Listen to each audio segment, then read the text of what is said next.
ഈ സമയത്ത് സാങ് അവളുടെ മുമ്പ് വന്നിട്ട് കാർ നിർത്തിയിട്ട് പറയും, ഞാൻ നോക്കാമെന്നല്ലേ പറഞ്ഞത്, അല്ലാണ്ട് നിന്നെ കൊണ്ടാക്കി തരില്ലെന്ന് ഞാൻ പറഞ്ഞില്ലല്ലോ എന്ന് പറഞ്ഞ് അവളോട് കാറിലേക്ക് കയറാൻ പറയും. എന്നിട്ട് അവളോട് പറയുന്നുണ്ട് ഇനിയും 50 മിനിറ്റ് എടുക്കും ഒരു ടാക്സി കിട്ടണമെങ്കിൽ. ഇതേ സമയം അവൾ വിചാരിക്കുന്നുണ്ട് ഇവനിതെങ്ങനെ മനസ്സിലായിരുന്നു. അവനും അവൻ്റെ ഫോണിൽ ഇങ്ങനെ നോക്കുന്നുണ്ടായിരുന്നു. എന്നിട്ട് അവനത് അവൾ കാണാതിരിക്കാൻ വേണ്ടി മറച്ചു പിടിക്കുന്നുമുണ്ട്. ഇതേ സമയം ഇവർ കാറിൽ പോകുമ്പോൾ അധികം ഒന്നും സംസാരിക്കുന്നുണ്ടാവില്ല. ഇതേ സമയം അവൾ കയറുമ്പോൾ തന്നെ പറയുന്നുണ്ട് എന്നെ നീ അടുത്തുള്ള മെട്രോ സ്റ്റേഷനിൽ ഇറക്കി വിട്ടാൽ മതിയെന്ന്. ഈ സമയത്ത് ഈ ഒരു മൂകത മാറാൻ വേണ്ടിയിട്ട് ഇഫാൻ പറയുന്നുണ്ട് എന്നാൽ പിന്നെ ഒരു മ്യൂസിക് വെച്ചാലോ എന്ന്. അവൻ മ്യൂസിക് ടാപ്പ് ചെയ്യുന്ന സമയത്ത് ഇവർ പണ്ട് ഹൈസ്കൂളിൽ പഠിച്ച സമയത്ത് ഇവർ ഒരുപാട് വട്ടം കേട്ടൊരു സോങ് ആണ് വരിക. അത് അവരുടെ മൂഡ് ഒന്നുകൂടി മാറ്റാണ് ചെയ്യുക. എന്നിട്ട് ഈ മൂഡൊക്കെ മാറാൻ വേണ്ടിയിട്ട് ഇഫാൻ പിന്നെ അവനോട് ഓരോ കാര്യങ്ങളായിട്ട് ചോദിക്കുന്നുണ്ട്. അവൾ ചോദിക്കുന്നുണ്ട് നിന്റെ ബർത്ത്ഡേ ആണോ നാളെന്ന്. അപ്പം അവൻ ചോദിക്കും നിനക്കത് ഓർമ്മയില്ലേന്ന്. എന്നിട്ട് പിന്നെ പാസ്റ്റിലൊരു സീനാണ് കാണിക്കുന്നത്. ഹൈസ്കൂളിൽ പഠിക്കുന്ന സമയത്ത് നമ്മുടെ ഇഫാൻ്റെ ബർത്ത്ഡേക്ക് സാങ് അവൾക്കൊരു ഗിഫ്റ്റ് കൊടുക്കും. കാണാൻ നല്ല ഭംഗിയുള്ള ഒരു പെൺകുട്ടി ഇങ്ങനെ ഡാൻസ് കളിക്കുന്ന ഒരു പാട്ടൊക്കെ വരുന്ന ഒരു ഗിഫ്റ്റ്. ഇതേ സമയം ഇഫാൻ അവനോട് ചോദിക്കുന്നുണ്ട് നിനക്ക് എൻ്റെ ബർത്ത്ഡേ ഒക്കെ ഓർമ്മ ഉണ്ടോ എന്ന്. അപ്പോൾ അവൻ പറയും ഇമ്പോർട്ടൻ്റ് ആയിട്ടുള്ള കാര്യമൊക്കെ എനിക്ക് ഓർമ്മ ഉണ്ടെന്ന്. ഇതേ സമയം സംഭവം എന്താണെന്ന് വെച്ചാൽ ഇവൾ സെൽഫ് ഇൻട്രോ കൊടുക്കുന്ന സമയത്ത് അവൾ അവളുടെ ബർത്ത്ഡേ പറഞ്ഞിട്ടുണ്ടാവും. അത് അവൻ ഇതുവരെ ഓർത്ത് വെച്ചിട്ടുണ്ടാവും. അതവൾക്ക് ഭയങ്കര സന്തോഷമാവും ഇത് കേൾക്കുമ്പോൾ. എന്നിട്ട് അവനോട് ചോദിക്കുന്നുണ്ട് നിൻ്റെ ബർത്ത്ഡേ എന്നാണ്, എനിക്ക് നിനക്ക് ഗിഫ്റ്റ് തരാൻ വേണ്ടിയിട്ടാണ്. അപ്പോൾ അവൻ പറയും എൻ്റെ ബർത്ത്ഡേ ഞാൻ അങ്ങനെ സെലിബ്രേറ്റ് ഒന്നും ചെയ്യില്ല, എന്നാലും നീ വേണമെങ്കിൽ കേട്ടോ എന്ന് പറഞ്ഞാൽ January 2 ആണ് എൻ്റെ ബർത്ത്ഡേ എന്ന് പറയും. സംഭവം അവന് ഒരു ഗിഫ്റ്റ് ഇവളുടെ കയ്യിൽ നിന്ന് കിട്ടിയാൽ കൊള്ളാമെന്നുണ്ട്. അതവർക്ക് മനസ്സിലാവുകയും ചെയ്യും. ഈ സീന് കാണിച്ചിട്ട് പിന്നെ പ്രസൻറ്റ് സീനിലേക്ക് വരികയാണ്. അങ്ങനെ ഇവർ കുറേ സംസാരിച്ചുകൊണ്ട് നിൽക്കുമ്പോൾ തന്നെ മെട്രോ സ്റ്റേഷൻ കഴിയുന്നുണ്ട് കേട്ടോ. അപ്പോൾ അവൾ പറയുന്നുണ്ട് അതിന് അടുത്ത മെട്രോയിൽ എന്നാൽ ഇറക്കിയാൽ മതി. ഈ സമയത്ത് സാങ് ചോദിക്കുന്നുണ്ട് ഞാൻ എന്താ നിൻ്റെ ഡ്രൈവറാണോ. അപ്പോൾ അവളൊന്നും പറയില്ല. എന്നിട്ട് അവൾ ചോദിക്കും നീ എന്നെ എങ്ങോട്ട് ഇറക്കാൻ പോകുന്നതെന്ന് ചോദിക്കും. അപ്പോൾ അവൻ പറയും ഞാൻ എൻ്റെ വീട്ടിൽ തന്നെ ഡ്രോപ്പ് ചെയ്ത് തരാമെന്ന് പറയും. ഈ സമയത്ത് അവൾ വീട്ടിലെത്തുമ്പോൾ തന്നെ കാറിൽ നിന്ന് ഇറങ്ങാൻ നേരത്ത് അവൻ്റെ അടുത്ത് പറയുന്നുണ്ട് ഒരുപാട് താങ്ക്സ്, ഞാൻ എന്തായാലും നിനക്ക് അടുത്ത പ്രാവശ്യം നമ്മൾ മീറ്റ് ചെയ്യുമ്പോൾ എന്തായാലും നിനക്കൊരു ട്രീറ്റ് ചെയ്യുന്നുണ്ട് എന്ന് പറയും. അപ്പോൾ അവൻ ചോദിക്കും നീ എന്താ ഇപ്പോഴേ പ്ലാൻ ചെയ്യണോ നമ്മുടെ അടുത്ത മീറ്റിംഗ് എന്ന് പറയും. അപ്പോൾ അവൾ ഒന്നും മിണ്ടാണ്ട് അവിടുന്ന് കാറിൽ നിന്ന് ഇറങ്ങി പോകും. ഇതേ സമയം അവളിങ്ങനെ പോകുമ്പോൾ ഒക്കെ നമ്മുടെ സാങ് ഇങ്ങനെ പൊന്തി ഇങ്ങനെ നോക്കുന്നുണ്ട് അവളെ തന്നെ, അവൾ സേഫ് ആയിട്ടാണോ പോകുന്നത് എന്നുള്ളത്. പിന്നീട് കാണിക്കുന്നത് നമ്മുടെ ഇഫാൻ ഇങ്ങനെ അവളുടെ അപ്പാർട്ട്മെൻറ്റിൻ്റെ ഡോറ് തുറക്കുന്നതാണ്. അങ്ങനെ അവൾ അപ്പാർട്ട്മെൻറ്റ് തുറന്നിട്ട് പിന്നെ അവളുടെ പൊന്നു പോലെ അവളെ വളർത്തുന്ന ഒരു പൂച്ചയുണ്ട്, അതിനെ ഇങ്ങനെ തപ്പി തടുക്കാണ്. ഇതേ സമയം അവൾ എവിടെയും കാണുന്നുണ്ടാവില്ല, അവളെ റൂമിൽ എവിടെയും കാണില്ല. എന്നിട്ട് പിന്നെ അതിൻ്റെ സൗണ്ട് കേൾക്കുന്ന സ്ഥലത്തേക്ക് അവളെ പോയി നോക്കുമ്പോൾ അവളെ അബ്യൂസ് ചെയ്യാൻ നോക്കിയാൽ അയാളും അയാളുടെ കുറച്ച് ഫ്രണ്ട്സും ഉണ്ടാവും അവിടെ. ഇവളെ കാണേ അവൻ്റെ ഫ്രണ്ട്സും പറയും ഓ നീയാണ് ഇവനെ പോലീസ് സ്റ്റേഷനിൽ കയറ്റിയെന്നാണ്. ഇവളെ കയറി പിടിക്കും. ഇതേ സമയം അവരെയൊക്കെ തട്ടി മാറ്റി അവിടുന്ന് ഓടുന്നുണ്ട്. ഇവള് വീടിൻ്റെ പുറത്തേക്ക് ഓടി അവിടെ മൊത്തം ഓടി അങ്ങനെ ലാസ്റ്റ് അവളൊരു ഡെഡ് എൻഡിൽ എത്തുന്നുണ്ട്. ഇതേ സമയം അവളിങ്ങനെ പേടിച്ച് നിൽക്കുമ്പോൾ തന്നെ മുകളിൽ നിന്ന് ഒരാൾ കല്ലെറിയുന്നുണ്ടാവും. അവൾ നോക്കുമ്പോൾ അത് സാങ് ആയിരിക്കും. എന്നിട്ട് സാങ് അവളെ കൈ കൊടുത്തിട്ട് അവളെ കയറ്റുന്നുണ്ട്. ഇതേ സമയം ഇവർ രണ്ടുപേരും കൂടി കാറിൻ്റെ അടുത്തേക്ക് ഓടി വരികയാണ്. ബട്ട് ഇഫാനെ സാങ് കാറിൽ കയറ്റിയെങ്കിലും സാങ്ങിന് കയറാൻ കഴിയില്ല. പിന്നെ അവിടെ വലിയൊരു ഫൈറ്റ് തന്നെ നടക്കുകയാണ്.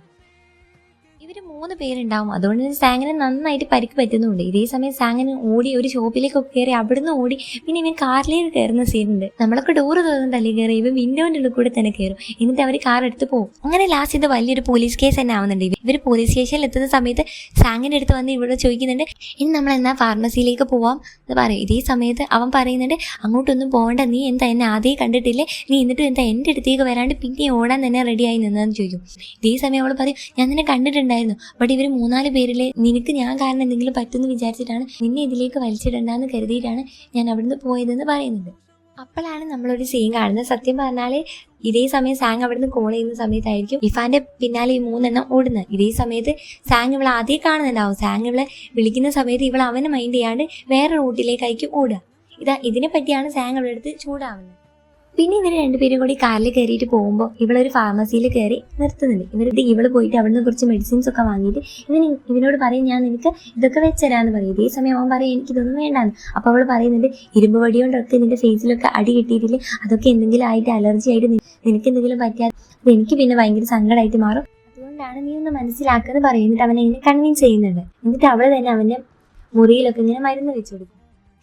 ഇവളിങ്ങനെ ചെയ്തു കൊടുക്കുന്ന സമയത്ത് ഇവളിങ്ങനെ അടുത്തേക്ക് പോയിട്ട് ചെയ്തു കൊടുക്കുന്നുണ്ട്. ഇതേ സമയം സാങ് അവളുടെ അടുത്ത് ചോദിക്കുന്നുണ്ട് നിനക്ക് ഇത്രയും അടുത്തേക്ക് വന്നിട്ട് എന്നെ ചെയ്യണമെന്ന്. ഇതേ സമയം അവളിങ്ങനെ മാറി നിന്നിട്ട് പിന്നെ ചെയ്തു കൊടുക്കുകയാണ്.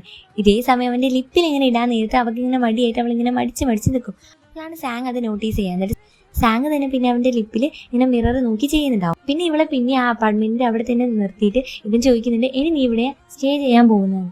ആ സമയത്ത് ഇഫാൻ പറയുന്നുണ്ട്, ഇനി എൻ്റെ ഫ്രണ്ടിൻ്റെ റൂം ഞാൻ ഓൾറെഡി എടുത്തിട്ടുണ്ട്, ഞാൻ ഇനി അവിടെയാണ് സ്റ്റേ ചെയ്യാൻ പോകുന്നത്. ബട്ട് ഈ ഒരു രാത്രി ഞാനിപ്പോൾ എങ്ങനെ അവളുടെ അടുത്തേക്ക് പോവാം, ഇന്നൊരു നൈറ്റും കൂടി ഞാൻ ഇവിടെയാണ് സ്റ്റേ ചെയ്യാൻ പോകുന്നതെന്ന് പറയും. എന്നിട്ട് അവളുടെ പയ്യ അപ്പാർട്ട്മെൻറ്റിലേക്ക് ഇങ്ങനെ നടന്നു പോകും. ഇതേ സമയത്ത് അവൾക്ക് നല്ല പേടിയുണ്ടാവും. ആ സമയത്ത് തന്നെ സാങ്ങും അവളുടെ ബാക്കിൽ ഇങ്ങനെ നടന്നു വരുന്നുണ്ടാവും. ഇത് കാണുമ്പോൾ അവൾക്ക് കുറച്ച് സമാധാനം. അങ്ങനെ അവൾ അപ്പാർട്ട്മെൻറ്റിൽ എത്തുന്ന സമയത്ത് ഇവൻ്റെ അടുത്ത് പറയുന്നുണ്ട്, ഇന്ന് നീ പോയിക്കോ എന്ന് പറയും. ഇതേ സമയം അവൻ പറയും, നീ നിൻ്റെ സാധനങ്ങളെല്ലാം ഇപ്പം തന്നെ പാക്ക് ചെയ്യണം, ഇപ്പം തന്നെ നമ്മൾ ഇവിടുന്ന് പോവാന്ന് പറയും. ഈ സമയം സാങ്ങിനാണെങ്കിൽ ആ അപ്പാർട്ട്മെൻറ്റൊക്കെ കണ്ട് ഒരുമാതിരി ഫീൽ ആവുന്നുണ്ട്. കാരണം അത്രയും ചെറിയൊരു പ്ലേസിൽ ഇവൾ എങ്ങനെ ഇത്രയും കാലം നിന്നെന്ന് തോന്നുന്നുണ്ട്. എന്നിട്ട് അവളുടെ അടുത്ത് തന്നെ ചോദിക്കുന്നുണ്ട്, എനിക്കെന്താ ഒരു കെയറോ ഇല്ലെന്ന് ചോദിക്കുന്നുണ്ട്. ഇതേ സമയം അവൾ പറയുന്നുണ്ട്, ഞാൻ വിചാരിച്ച അവൻ ഇപ്പോഴും പോലീസ് സ്റ്റേഷനിലായിരിക്കുന്നു. അപ്പോൾ അവന് മനസ്സിലാവുന്നുണ്ട് ഇതിനു മുമ്പും ഇവൾക്ക് ഇങ്ങനത്തെ സിറ്റുവേഷനൊക്കെ വന്നിട്ടുണ്ട്. അങ്ങനെ ഇവർ തിരിച്ച് കാറിൽ പോയി. പിന്നെ ഇഫാൻ അവളുടെ പുതിയ അപ്പാർട്ട്മെൻറ്റിൽ എത്തും. ഇതേ സമയം അവൾ പറയുന്നുണ്ട്, ഞാൻ എന്തായാലും നിനക്ക് ട്രീറ്റ് ചെയ്യും, ഇത്രയൊക്കെ സഹായിച്ചതല്ലേ എന്ന് അവൾ ഓർമ്മിപ്പിക്കുന്നുണ്ട് അവൾ കൊടുക്കാൻ പോകുന്ന ട്രീറ്റിനെ പറ്റി. എന്നിട്ട് അവൾ പറയുന്നുണ്ട്, നീ ലഗേജൊക്കെ ഇവിടെ തന്നെ എടുത്ത് വെച്ചോ, ഞാൻ ഓരോന്നോരോന്നായിട്ട് കൊണ്ടുപോയിക്കോളാന്ന് പറയും. ബട്ട് അവൻ അതൊന്നും കേൾക്കാണ്ട് അവൾക്ക് വേണ്ടിയിട്ട് അവൻ അതെല്ലാം എടുത്തിട്ട് ലിഫ്റ്റ് വരെ കൊണ്ടുവെക്കുന്നുണ്ട്. എന്നിട്ട് അവളെ കൂടെ പോകാൻ നോക്കുന്ന സമയത്ത് അവൾ പറയും, എൻ്റെ റൂംമേറ്റ് ഒരു ഗേളാണ്, ഇപ്പം ചെക്കന്മാരങ്ങോട്ട് വന്നാൽ അത് ശരിയാവില്ല എന്ന് പറയും. ഇത് കേൾക്കുമ്പോൾ അവൻ അവിടുന്ന് പോകും. അങ്ങനെ സാങ് തിരിച്ച് അവൻ്റെ കാറിൽ വന്നിരിക്കുമ്പോൾ അവനൊരു കാര്യം ഓർക്കാണ്. കഴിഞ്ഞ എപ്പിസോഡിൽ നമ്മൾ കണ്ടിട്ടുണ്ട് ഇഫാൻ ഒരു ഹാപ്പി ന്യൂ ഇയർ എന്ന മെസ്സേജ് സാങ്ങിന് അയക്കുന്നത്. ഇതേ സമയം ഇഫാൻ വിചാരിക്കുന്നത് അവന് മനസ്സിലായിട്ടില്ല എന്നുള്ളതാണ്. ശരിക്കും സാങ്ങിന് മനസ്സിലായിട്ടുണ്ട് അത് ഇഫാനാണ് അയച്ചത് എന്നുള്ളത്. ഇതേ സമയം അവനിങ്ങനെ അപ്പുറത്തേക്ക് നോക്കുന്ന സമയത്താണ് അവൻ കാണുന്നത് അവളുടെ അപ്പാർട്ട്മെൻറ്റിൻ്റെ കീ അവൾ അവിടെ മറന്നു വെച്ചിട്ടുണ്ടെന്ന്. അങ്ങനെ അവൻ അപ്പം തന്നെ ആ അപ്പാർട്ട്മെൻറ്റിലേക്ക് പോകുന്ന സമയത്താണ് അവൻ അവിടെ ആ 3 പേരും അപ്പം തന്നെ പോലീസ് സ്റ്റേഷനിൽ ഇറങ്ങിയിട്ടുണ്ടാവും. എന്നിട്ട് അവർ 3 പേരും കൂടി കള്ളൊക്കെ കുടിച്ച് അയാളിങ്ങനെ പറയുന്നുണ്ടാവും, എൻ്റെ അവൾ കാരണമാണ് എല്ലാം സംഭവിച്ചത്, എൻ്റെ ഭാര്യ എന്നോട് പിണങ്ങിപ്പോയി, ഡിവോഴ്സിന് പെറ്റീഷൻ കൊടുത്തിട്ടുണ്ട്, ഇതിന് കോമ്പൻസേഷൻ വരുന്നുണ്ട്, ഇതിനെല്ലാം കാരണം അവളാണ്, എന്തായാലും അവൾ തിരിച്ചു കേട്ട് അപ്പോഴേക്കും ഞാനൊരു ക്യാമറ ഇവിടെ ഫിറ്റ് ചെയ്യുന്നു. ഇതൊക്കെ കേട്ടാൽ പിന്നെ നമ്മുടെ സാങ് അടങ്ങി നിൽക്കും. അങ്ങനെ കാണുന്ന നമ്മുടെ സാങ് ഇവരെ 3 പേര് പഞ്ഞിക്കിടുന്നതാണ്. ഇതേ സമയത്താണ് മുട്ട അങ്ങോട്ട് കയറി വരുന്നത്. എന്നിട്ട് സാങ്ങിൻ്റെ അടുത്ത് ചോദിക്കുന്നത് ഇവിടെ എന്താ സംഭവിക്കുന്നതെന്ന്. അപ്പം അവൻ പറയുന്നുണ്ട്, അവരിവിടെ ക്യാമറ ഫിറ്റ് ചെയ്തോന്ന് ഉറപ്പിക്കാൻ വേണ്ടിയിട്ടാണ് ഞാൻ ഇങ്ങനെ ചെയ്തത്. ഇതോടെ നമ്മുടെ സെക്കൻഡ് എപ്പിസോഡ് കഴിയാണ്. ഇതുവരെ കണ്ടതിൻ്റെ എല്ലാ കൂട്ടുകാർക്കും ഒരുപാട് താങ്ക്സ്. എല്ലാവരും സബ്സ്ക്രൈബ് ചെയ്യാൻ മറക്കരുത്. നിങ്ങൾക്ക് ഇഷ്ടമാണെങ്കിൽ ലൈക്ക് ചെയ്യാനും ഷെയർ ചെയ്യാനും കമൻറ്റ് ചെയ്യാനും മറക്കരുത്. പുതിയൊരു എപ്പിസോഡായിട്ട് വരുന്നവരെ ബൈ.